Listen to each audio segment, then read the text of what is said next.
കള്ളുടിച്ചെന്നെ മോളാണ് ഞാൻ അവിടുത്തെ മോട്ടറാട്ടാ നല്ല കൊറേ കറി നമസ്കാരം. മദ്യത്തിനും ലഹരിക്കൊക്കെ അടിമപ്പെട്ട് നമ്മുടെ യുവാക്കൾ എന്തെല്ലാം തരത്തിൽപ്പെട്ട വിക്രിയകളാണ് കാണിച്ചു കൂട്ടുന്നത് എന്ന് കഴിഞ്ഞ ദിവസങ്ങളിൽ നമ്മൾ വിവിധങ്ങളായ പത്രമാധ്യമങ്ങളിലൂടെയൊക്കെ അറിഞ്ഞതാണ്. അതിന്റെ ഏറ്റവും ഒടുവിലത്തെ ഉദാഹരണമാണ് കഴിഞ്ഞ ദിവസം കോഴിക്കോട് സാമൂതിരി ഹയർ സെക്കൻഡറി സ്കൂളിൽ കലോത്സവത്തിനിടെ സംഭവിച്ചത്. കഴിഞ്ഞ ദിവസം കലോത്സവത്തിന്റെ അവസാന ദിവസമായിരുന്നു. പരിപാടികൾ നടന്നുകൊണ്ടിരിക്കുകയായിരുന്നു. ഇതിനിടയിലാണ് മദ്യപിച്ച് ലക്ക് കെട്ട് രണ്ട് യുവാക്കൾ സ്കൂളിലെ പൂർവ്വ വിദ്യാർത്ഥികളാണ് എന്ന് പറഞ്ഞുകൊണ്ട് സ്കൂളിനകത്തേക്ക് കടന്നു കയറാൻ വേണ്ടി ശ്രമിച്ചത്.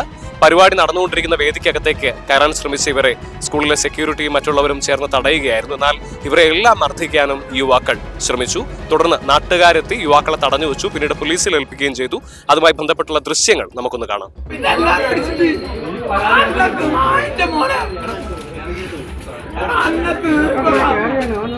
എന്താ കള്ളുടിച്ചെന്നെ മോളാണ് ഞാൻ അവിടുത്തെ മോട്ടറാട്ടാ ദൈവത്തിന്റെ നല്ല അടിച്ചു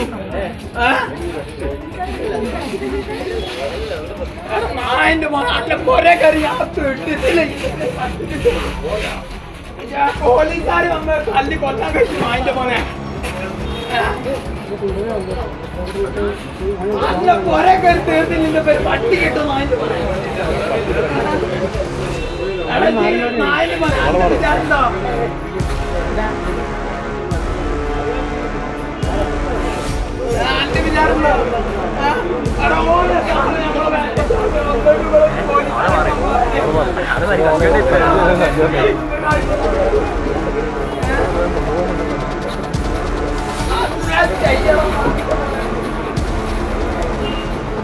നമ്മൾ ഈ ഒരു വിഷയവുമായി ബന്ധപ്പെട്ട് സ്കൂളിലെത്തി PTA പ്രസിഡന്റ് അടക്കമുള്ള ആളുകളുമായിട്ട് സംസാരിച്ചിരുന്നു. അവർ പറയുന്നതനുസരിച്ച് കഴിഞ്ഞ ദിവസം രാവിലെ മുതൽ ഈ രണ്ട് യുവാക്കളും സ്കൂളിന്റെ പരിസരത്ത് തന്നെ കറങ്ങി നടക്കുന്നുണ്ടായിരുന്നു. സ്കൂളിലെ പൂർവ്വ വിദ്യാർത്ഥികളാണ് എന്നാണ് ഇവർ അവകാശപ്പെടുന്നത്.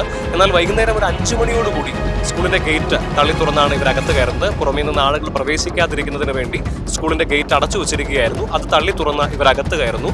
തുടർന്ന് നൃത്ത പരിപാടികൾ നടക്കുന്ന പ്രധാന വേദിക്കകത്തേക്ക് അതിക്രമിച്ച് കടക്കാൻ വേണ്ടി ശ്രമിക്കുന്നു. ഇവർ മദ്യലഹരിയിലാണ് എന്ന് കണ്ട സെക്യൂരിറ്റി ആയിരുന്ന ചന്ദ്രൻ ഇവരെ തടയാൻ ശ്രമിക്കുന്നു. ഇതിൽ രോഷാകുലരായ യുവാക്കൾ ചേർന്ന് ചന്ദ്രനെ മർദ്ദിക്കുന്നു. ഈ സമയത്താണ് PTA പ്രസിഡന്റ് ആയിരുന്ന വിജയനും അതുപോലെ തന്നെ ഓഫീസ് സ്റ്റാഫ് ആയിരുന്ന രഞ്ജുവും ഇവിടേക്ക് എത്തുന്നത്.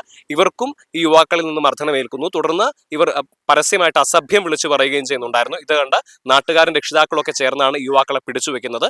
തുടർന്ന് കസബ പോലീസ് എത്തുകയും കസബ പോലീസിന് ഇവരെ കൈമാറുകയും ചെയ്തിട്ടുണ്ട്. പരിക്കേറ്റ PTA പ്രസിഡന്റ് അടക്കമുള്ള ആളുകൾ കോഴിക്കോട് ബീച്ച് ആശുപത്രിയിൽ ചികിത്സ തേടി. നമുക്ക് ആ വീഡിയോയ്ക്കകത്ത് നിന്ന് വ്യക്തമാണ് യുവാക്കൾ പോലീസുകാർ ഇവരെ വന്ന് അറസ്റ്റ് ചെയ്ത് കൊണ്ടുപോകുന്ന സമയത്ത് പോലും യുവാക്കൾ അതൊരു സ്കൂളാണ് എന്ന് പോലും ഓർക്കാതെ അസഭ്യം പറയുകയായിരുന്നു. തങ്ങൾക്ക് ചുറ്റുമുള്ളത് കൊച്ചു കുട്ടികളാണ് എന്ന് പോലും ഇവർ ഓർക്കുന്നില്ല.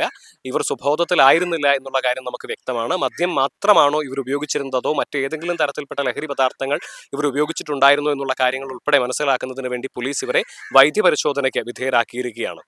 നമ്മുടെ യുവാക്കൾ മദ്യത്തിനും ലഹരിക്കൊക്കെ അടിമപ്പെട്ടുകൊണ്ട് തങ്ങൾ എവിടെയാണ് നിൽക്കുന്നത്, തങ്ങൾ എന്താണ് പറയുന്നത് എന്ന് പോലും ഓർമ്മയില്ലാത്ത അവസ്ഥയിലേക്ക് എത്തിക്കൊണ്ടിരിക്കുകയാണ്. ഈ ഒരു അവസ്ഥയ്ക്ക് മാറ്റം ഉണ്ടാകേണ്ടതുണ്ട്. കോഴിക്കോട് നിന്നും അൻവറിനൊപ്പം നിഖിൽ കക്കാടത്ത്, മറുനാടൻ TV.